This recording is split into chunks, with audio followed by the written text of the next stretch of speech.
Hello, আমি রুমি। আবারও একটা নতুন ভিডিওতে সবাইকে ওয়েলকাম জানাচ্ছি। তো আমি কিভাবে একটা ইউনিক টেস্টি রেসিপি বানাচ্ছি সেটাই শেয়ার করছি আপনাদের সাথে।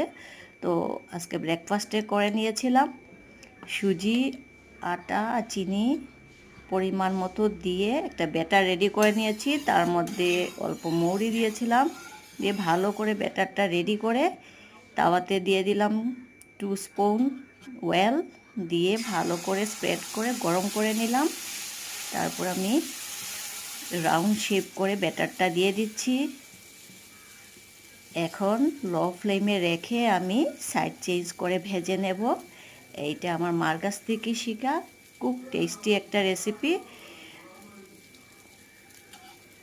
একবার বাড়িতে বানিয়ে দেখতে পারেন, ভীষণ টেস্টি। তো এইভাবে আমার সাইড চেঞ্জ করে দিয়ে দিলাম, হয়ে গেল। তো সুস্বাদু রেসিপি পাওয়ার জন্যে আমার চ্যানেল অবশ্যই সাবস্ক্রাইব করে রাখবেন, তাহলে নতুন নতুন ভিডিও আমি যখন আপলোড করব আপনারা পেয়ে যাবেন নোটিফিকেশন। তো কীরকম লাগলো আমার রেসিপিটা অবশ্যই কমেন্টে জানাতে ভুলবেন না। আর কে কোথার থেকে আমার ভিডিও দেখছেন সেইটাও কমেন্টে জানাতে ভুলবেন না। Bye bye.